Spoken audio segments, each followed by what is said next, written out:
EVO.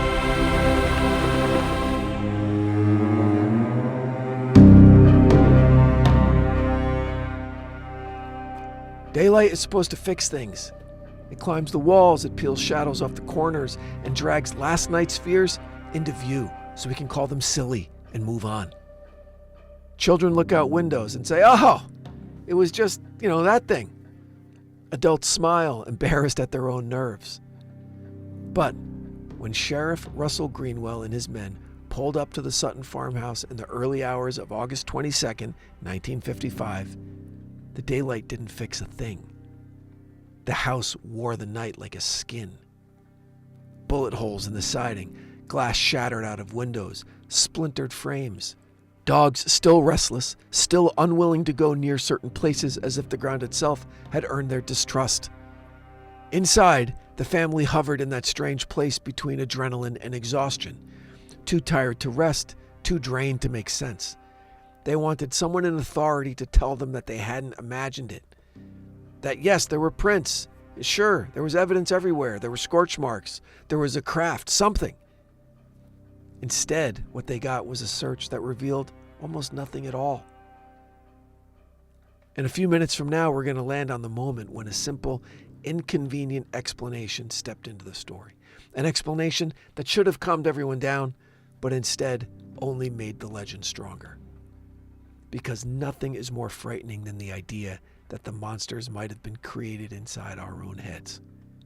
And we believed them enough to put bullets in the walls.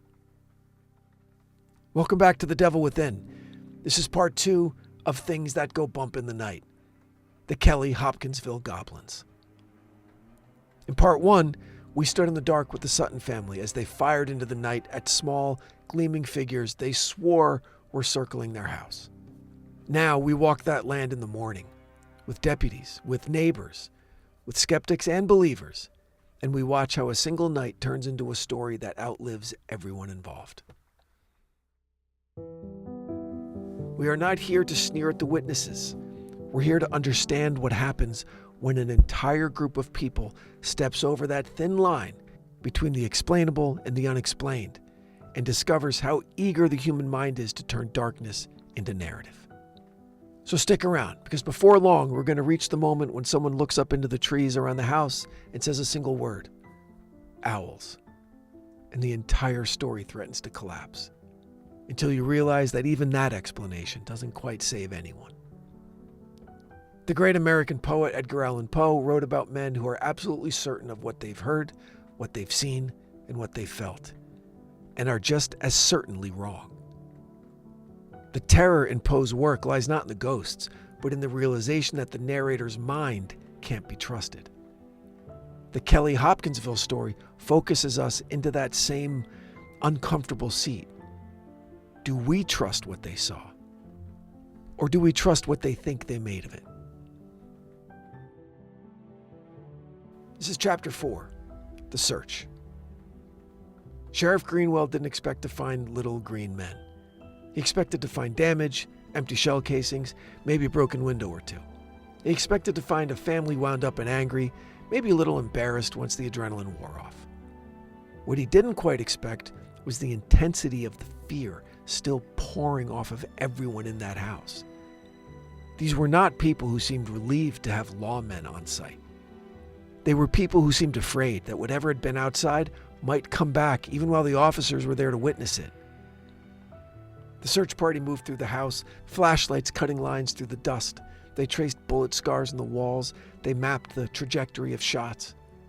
Outside, they walked the yard, the chicken coop, the roofline. They checked the trees. They looked for tracks that matched the small, clawed feet described in hysterical bursts the night before. And they found very, very little. Some odd scratches on the roof that might have been, anything. Small indentations in the soil, but not any clear pattern. No blood, no tissue, no fur, no remains of any creature, earthly or otherwise. One deputy later admitted that he felt something unnerving about the place, but couldn't really describe it. As if the air still held the echo of the night's panic. As if fear itself had a smell. Out at the edge of the property, another man noticed that the grass along the path from the well did look a little pressed down, like someone had dragged something heavy through it. And a connection was made, quietly, to Billy Ray's description of the object that seemed to fall into the gully earlier in the evening. A meteor, perhaps, debris, a fragment of something burning through the atmosphere and landing harmlessly in the woods. Its only crime being that it gave one man a story powerful enough to infect an entire house. There were no footprints that looked clearly non-human, but there were plenty of human ones, overlapping, confused, and that, in its own way, is a metaphor for what happens next. Because when enough people step into a story, the original tracks disappear. Chapter 5. Owls and Contagious Fear. It wasn't that day, but in the weeks and months that followed, that the more mundane explanations began to take shape. UFO investigators did arrive, but so did skeptics. So did journalists hungry for a story, and that story spread beyond Kentucky. The Hopkinsville Goblins became a sensation, and with sensation came scrutiny. One of the more grounded possibilities pointed upward, into the trees, into the places where, on hot summer nights, large birds perch silently and wait for small animals to make fatal mistakes. Great horned owls and other species common to the region have certain habits of movement and appearance that make them ideal candidates for misidentification under the right conditions. They have large, forward-facing eyes that reflect light in a way that can seem otherworldly. They can appear to glide rather than walk when seen at an angle. Their feathers can suggest strange silhouettes when their wings are folded in. And when startled, they can behave in ways that seem, to our pattern-hungry brains, almost intelligent. Imagine this. You're in a state of high fear, convinced something has landed in the woods. You see two small figures approaching with raised hands, which might, in the hazy dark, be partially unfurled wings catching the light. You fire. The creature drops silently into the grass and vanishes. You don't see its form clearly enough to recognize it as a bird. You see absence. You see invulnerability. You see confirmation that what you're facing is beyond ordinary rules. Later inside, you turn and you see a round, feathered face pressed against the window, eyes glowing in your lamplight, beak lost in shadow, the feathers around it creating the illusion of a smooth alien mask. You don't say, "Hey, there's an owl at the window." You say, and you believe, it's one of them. Here in this reframe lies our second anchor moment, not for the witnesses, but for us as listeners. The instant we realize that the same sensory input could produce two radically different stories depending on what the mind has already decided is true. Fear is contagious. It passes from one person to another faster than any explanation. A child sees terror in an adult's face and adopts it instantly. An outsider senses anxiety in a room and starts scanning for threat.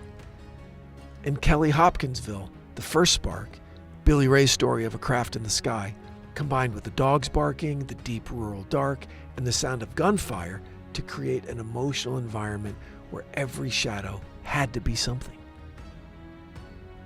Poe would have recognized the architecture. Once the narrator in The Telltale Heart decides that the beating he hears is the sound of guilt made flesh, no amount of reasoning can convince him that it might just be his own pulse. Once the Suttons and their guests decided the things outside were goblins, no reasonable person arriving later with a bird manual was going to talk them down. Because they had lived it. They had smelled it, felt it. Hell, they had fired at it. The event was sealed. What does it do to a mind or to a family when strangers start suggesting that what you experienced might not have been real in the way that you thought it was? That question is where the devil within of this story curls up and waits. Chapter 6. The Devil in the Darkness. So the official world moved on. There were other headlines, there were other scares. Other flying saucers to chase and to debunk. The Sutton farm drifted back into its old routines, but never fully. The house, for those who had been there that night, was no longer just wood and glass. It was the place where the reality of the world had once come into question. For years afterward, some family members refused to talk about it. Others talked too much and then regretted it. Outsiders came to gawk. Neighbors whispered. Some thought the Suttons were liars. Others thought they were victims of something strange and unspeakable. The truth, as usual, probably lives somewhere in the murky space between. Psychologists who later studied similar cases of high strangeness encounters found certain common threads. A stressful environment, a cultural script already in place, in this case, flying saucer panic and tales of little green men, a tight-knit group with shared fear, a triggering event, a light, a sound, an animal behaving oddly, and then, crucially, the group's willingness to validate one another's perceptions in real time. One person sees something they can't explain. Another hears a sound, a third feels watched. In that crucible, doubt becomes treason. It feels safer in the moment to accept the shared hallucination, if that's what it is, than to risk being the one person in the room who doesn't belong to the story. We don't like to think of ourselves as being that malleable. We prefer to imagine that what we see is what's there. But neuroscience tells us something deeply unsettling. Perception is not a passive recording. Perception is an act of creation. The brain receives fragments of data and then paints in the rest. Under normal circumstances, that painting is close enough to the world to, keep us alive. But under stress, under darkness, under the influence of fear, those paintings can become monsters. And we believe in them enough to shoot at them. If we're honest, that is far more terrifying than the idea of a spaceship landing in a Kentucky field. A spaceship, that's an event. The realization that your mind can create a siege out of shadows, that could be a crisis. The Hopkinsville goblins endure in folklore not only because they're creepy, but because something in us recognizes the vulnerability that they expose. We imagine ourselves on that porch, staring into the dark. We think we would be calmer. We think that we would wait. We think we would see the owl and name it an owl. We think our minds would behave. But the truth is, most of us have already had smaller versions of that night. The noise in the other room we're sure was an intruder. The shape in the corner we thought was a person. The feeling of being watched when no one was really there. Most of us have stood at that window in some sense and seen something in the dark that we later had to walk back. The difference in Hopkinsville is that it happened to a whole house full of people all at once, and they had guns and just enough fear to keep shooting.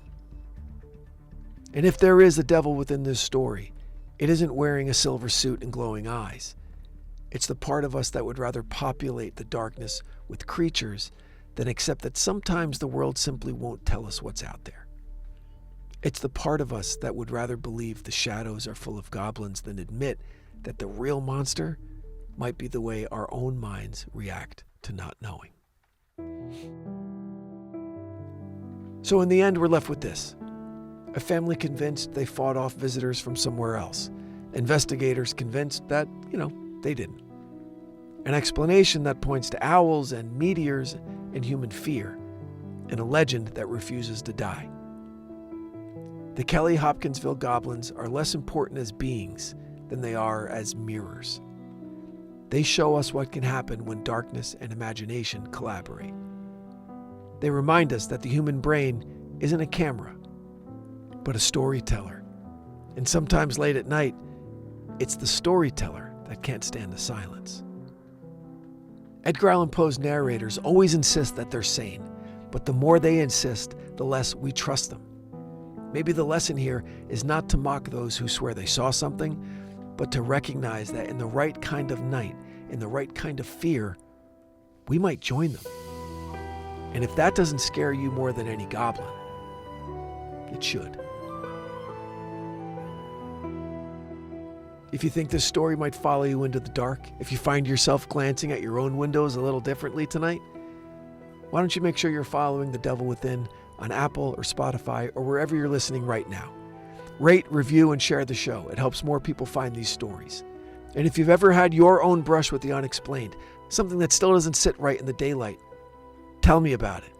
Email me at info@evocreative.com or visit evocreative.com, because the unknown isn't going anywhere, and neither are we.